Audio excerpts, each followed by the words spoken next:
Great. Good afternoon, everyone. Bonjour. It's great to be here at Fort York.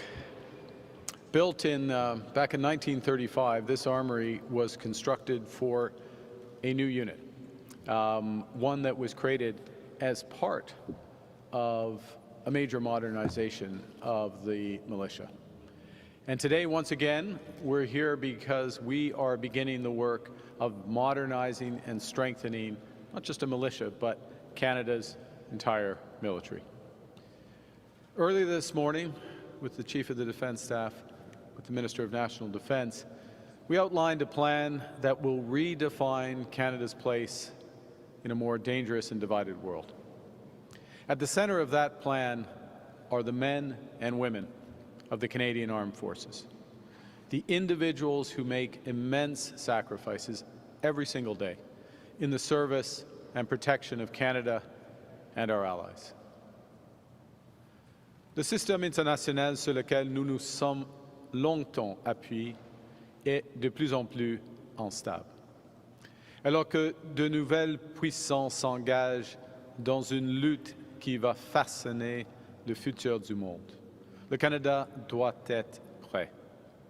Nous devons être prêts à protéger les Canadiens et Canadiennes, nos valeurs, notre prospérité et notre souveraineté. Today, Canada's new government is tabling what's called supplementary estimates. They include our plan to rebuild, rearm, and reinvest in the Canadian Armed Forces. The additional $9.3 billion for this fiscal year, 2025-2026, will bring Canada in line with the 2% NATO target this year, half a decade ahead of the previous government's plan. Right now, Canadian Armed Forces members are fighting forest fires to protect their fellow Canadians and communities. In fact, members from here are in Sandy Lake as we speak. They're defending our coasts and waters. They are patrolling the Arctic and supporting our allies on Russia's frontiers. Again, members from here, including the signalers stationed in Latvia. They do so in tough conditions, and too often, has to be said, they do so with inadequate equipment. They deserve better, and they will have better. Members of our armed forces will get a well-deserved salary increase, which will contribute to better recruitment and retention of personnel. We will modernize, streamline, and enhance the benefit system so that veterans and their families can get the support they need sooner and more easily. And we will invest in research to support women's veterans' health. We will importantly invest in military equipment, infrastructure, and technology by procuring new aircraft, armed vehicles, drones, and ammunition, as well as new sensors to monitor the seafloor and the Arctic. We will repair and maintain existing ships, aircraft, infrastructure, and other assets that for far too long have been allowed to degrade. We'll expand the reach and capabilities of the Canadian Coast Guard and integrate them into our NATO defense capabilities. And we will invest in modern and secure technological infrastructure, including artificial intelligence, cybersecurity, quantum technologies, and our capacity in space.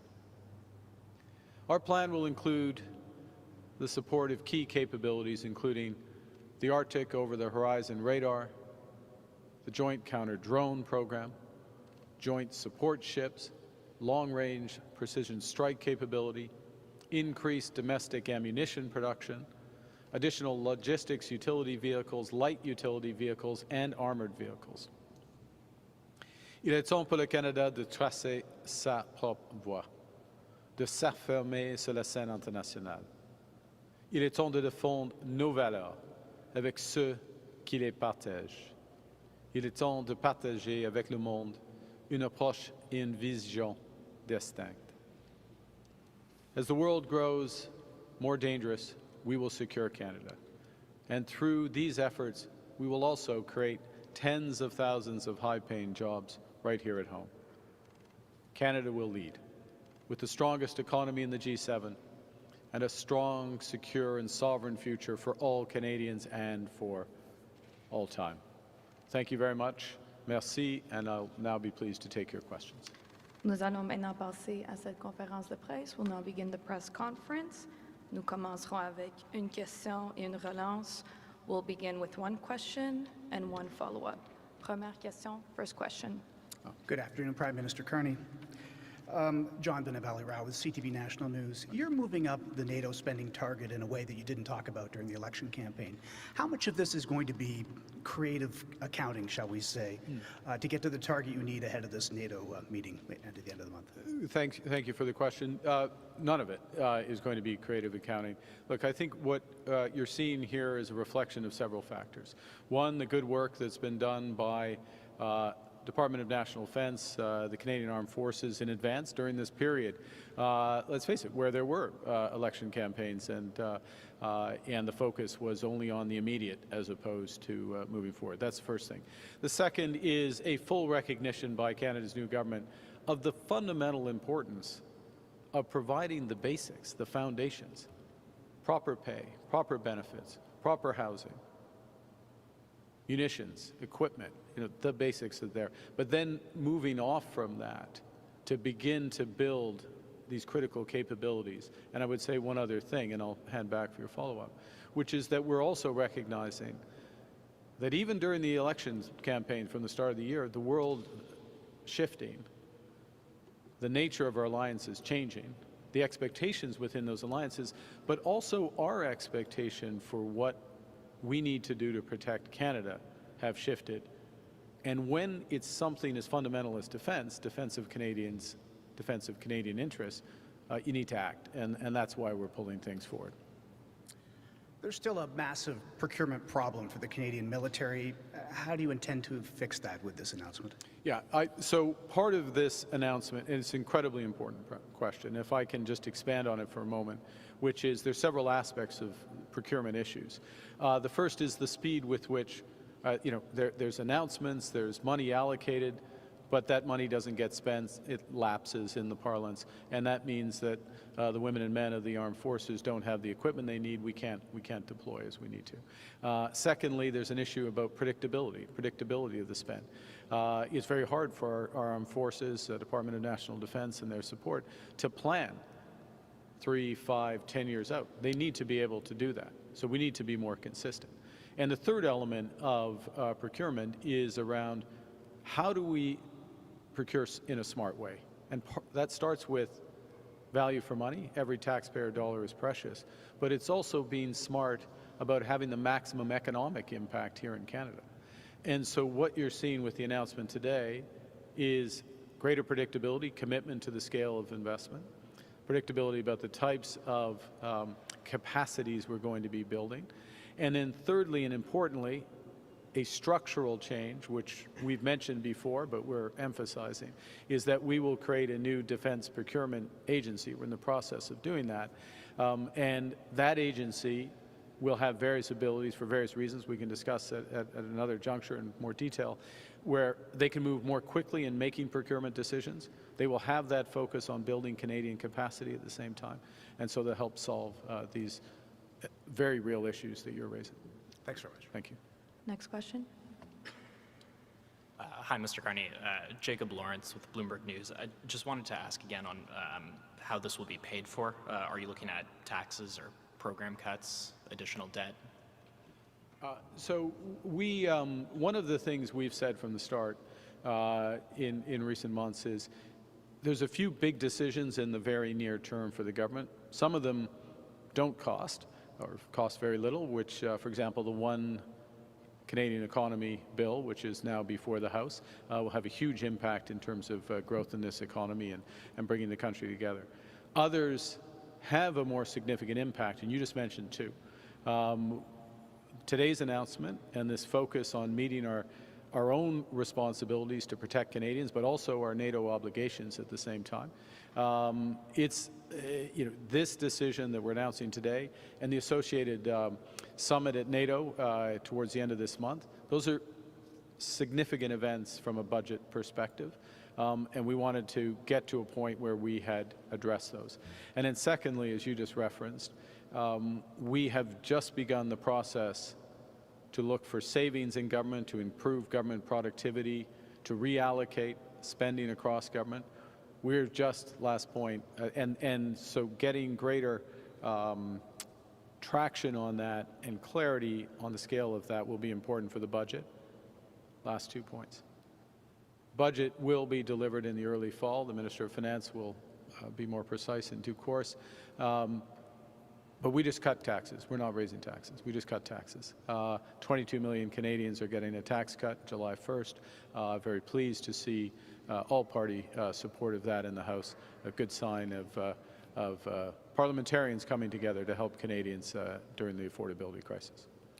Thank you. And just on fiscal matters, are you still expecting the deficit for this year to be at $62 billion? Well, look, the deficit, we'll give an update of the outlook for the deficit in due course. That will take into account the economic conditions, decisions such as today, progress we're making on spending reductions as well. So today's not the day for a fiscal update. Thank you. Thanks very much. Next question. Hi, this is Vipal Manga from the Wall Street Journal. How does this initiative play into Canada's hopes for a new economic and defense framework with the United States?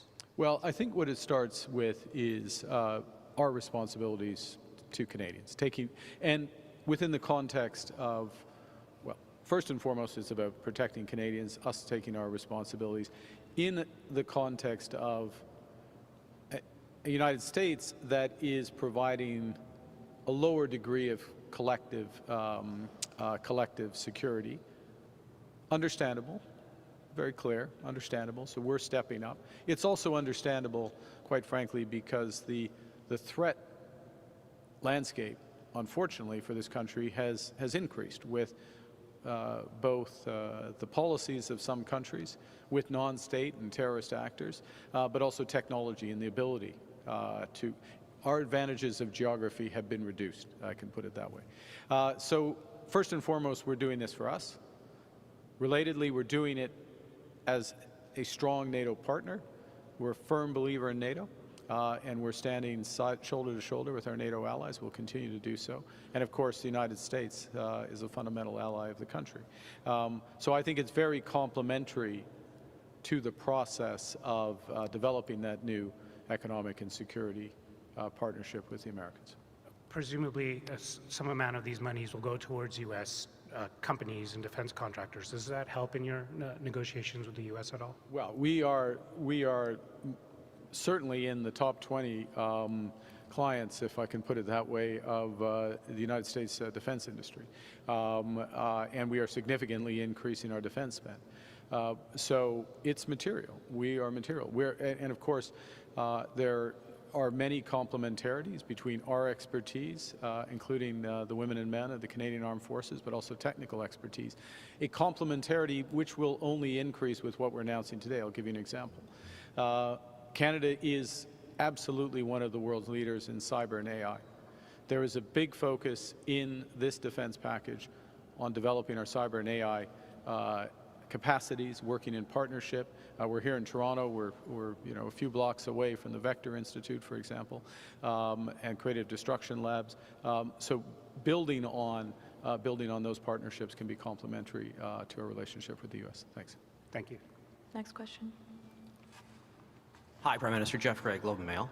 I wanted to ask you about remarks you made this morning. You mentioned the word sacrifice. There's a debate going in Europe about this rearming that's underway, and there's a lot of talk about the effect that's going to have on social assistance and healthcare and so on. You did use that word today. Are Canadians going to have to sacrifice something, future healthcare increases or something to pay for in the long term, not just 2%, 3%, 5% more spending on the military?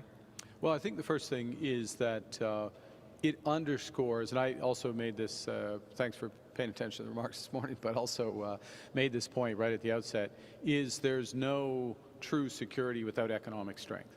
And this is true for defense and security. It's true for our social programs as well. We can't redistribute what we don't have. And so the importance, and that's why this government is so laser focused on building the strongest economy in the G7.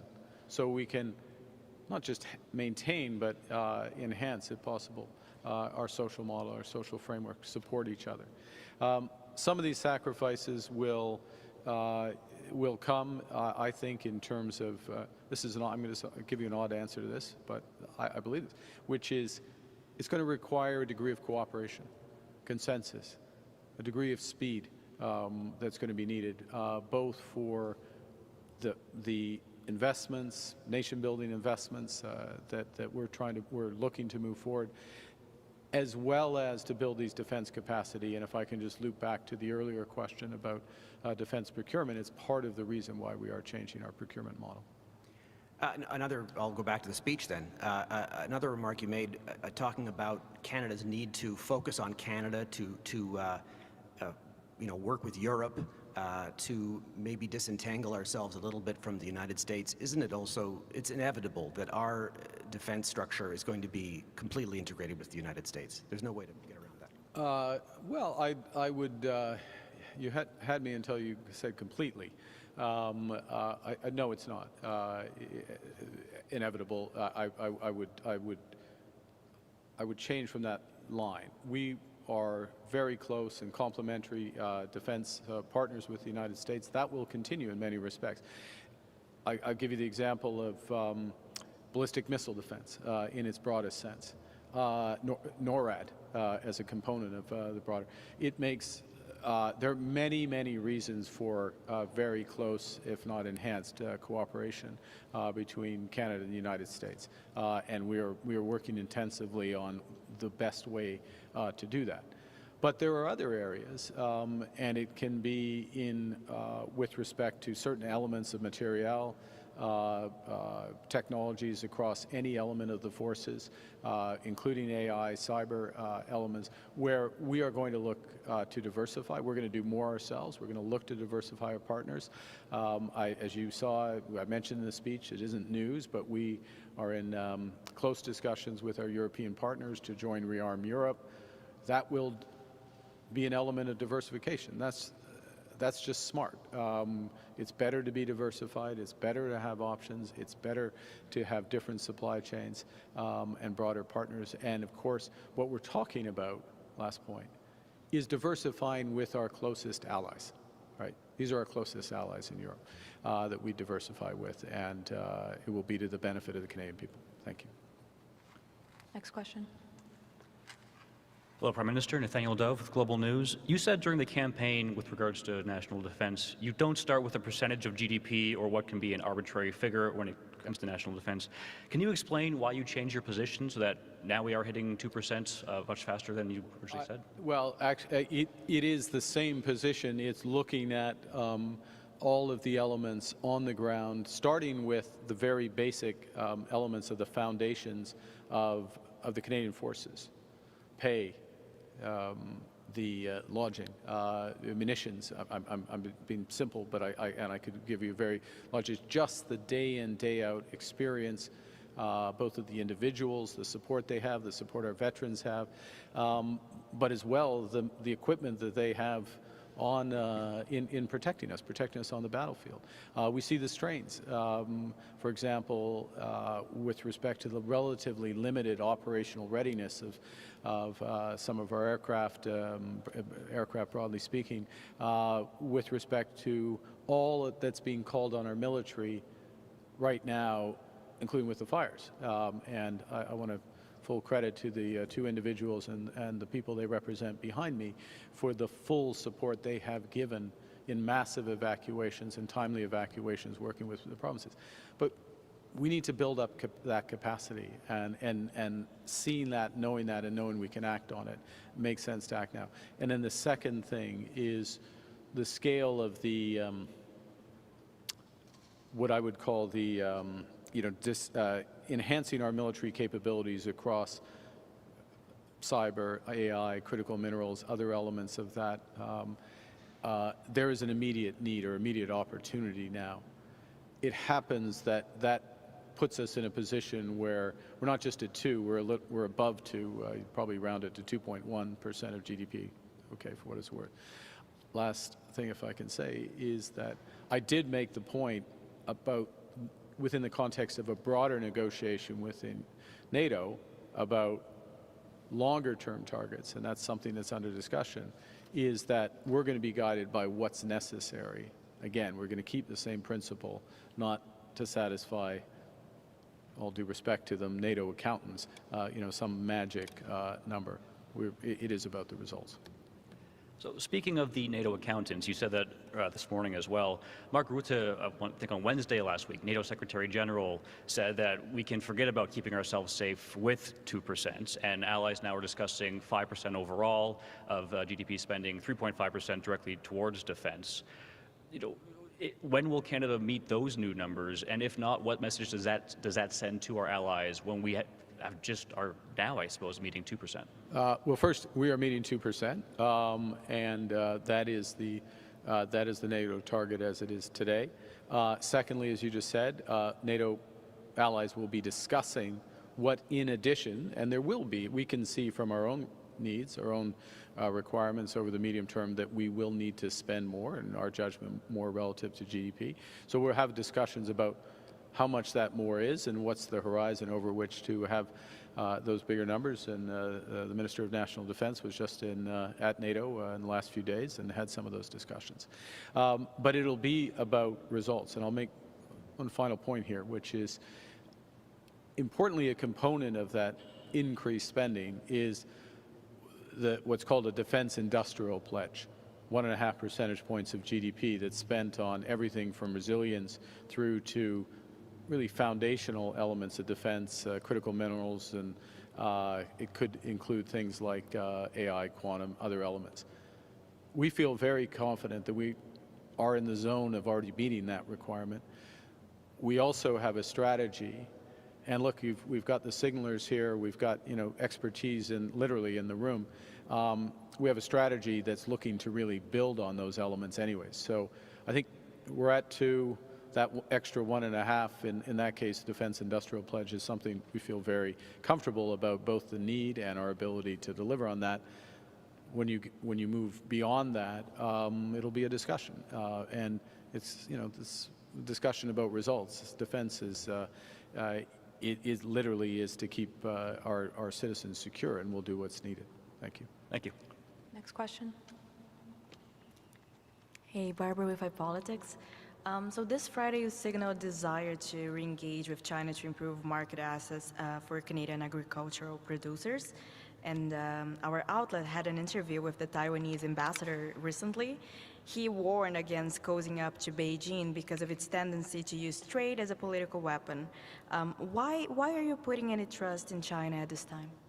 Well, the first thing is, China is the second largest economy in the world.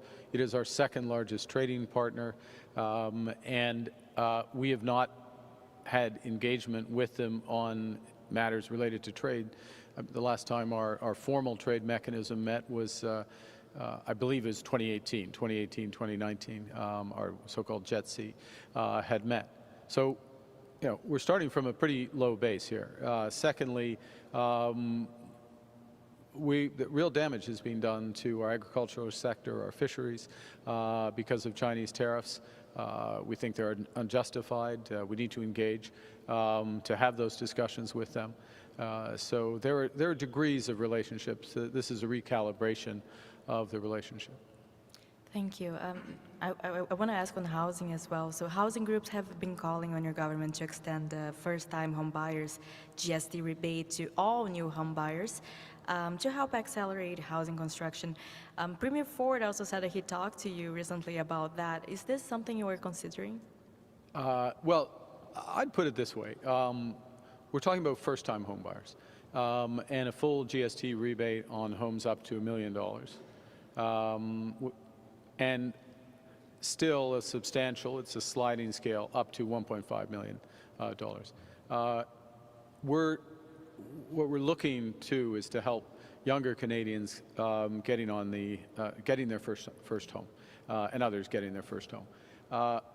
When you move beyond $1.5 million, we're in a different calculus. I mean, we're in Toronto, but I know the housing market here, it's expensive, but we are talking about first-time home buyers, grading affordability for them, $50,000 maximum off the price of the home, which seems appropriate. And if I can go back to a very earlier question, which alluded to the word sacrifice, I'm not sure it's a sacrifice, but at some point, those types of supports and mechanisms need to be targeted. And in a world where it's a dangerous world, we need to invest in our military. Maybe providing a tax break for a $2 or $3 million home is not our top priority. Thank you. Thank you. Last question. Good afternoon, Mr. Prime Minister. Jamie Strachan with CBC.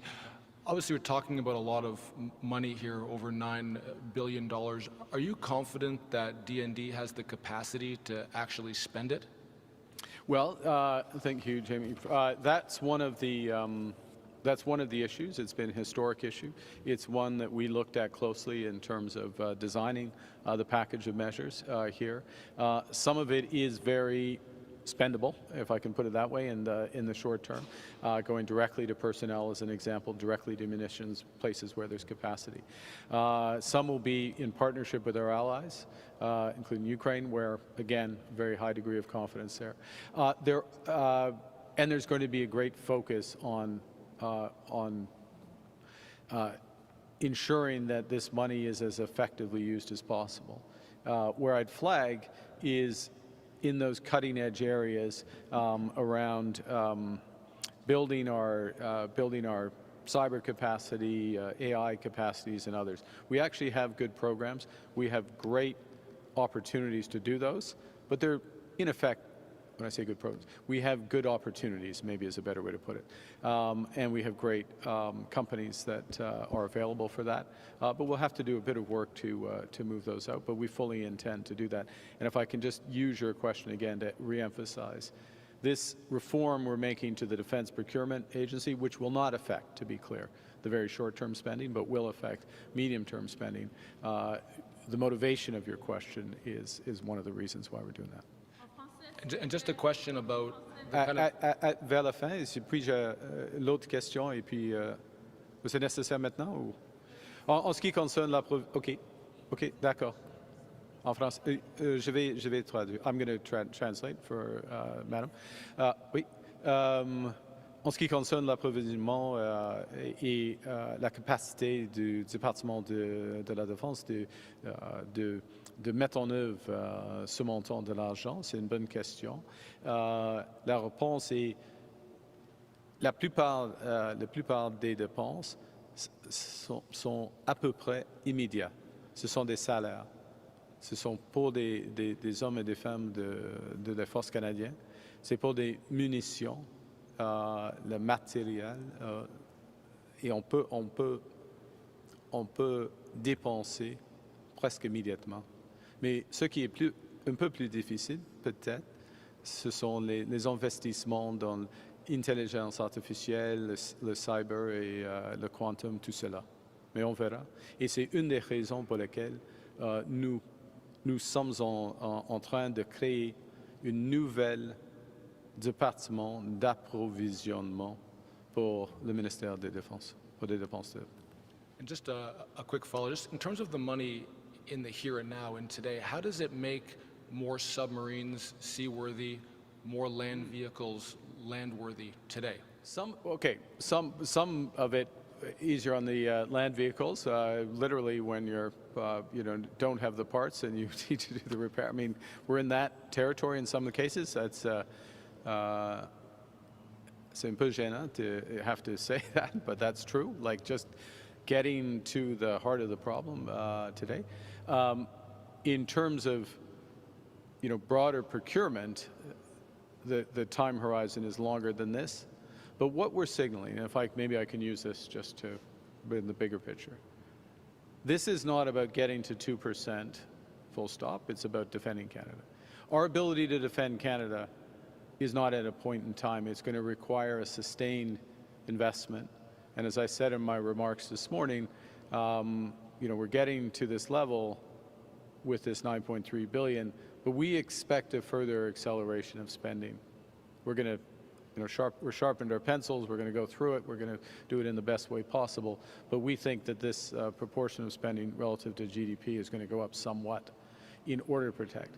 Now, that's important because it'll protect Canadians, but it's also important to send a very clear signal to our suppliers, particularly the ones here in Canada.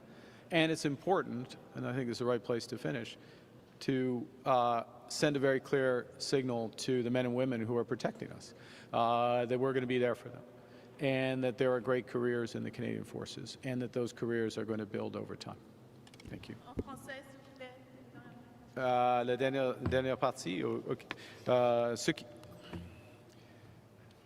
au fond, ce qui est fondamental, c'est d'avoir un engagement du gouvernement du Canada de dépenser assez afin d'avoir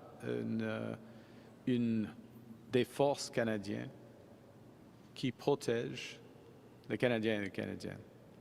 Et on ne peut pas faire avec un montant d'argent, n'importe quel montant d'argent dans une année.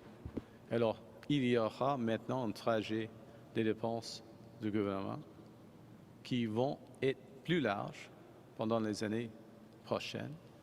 Et nous rendons une signe aux partenaires domestiques dans l'industrie de défense. C'est une grande industrie, mais l'industrie qui implique la défense de notre pays.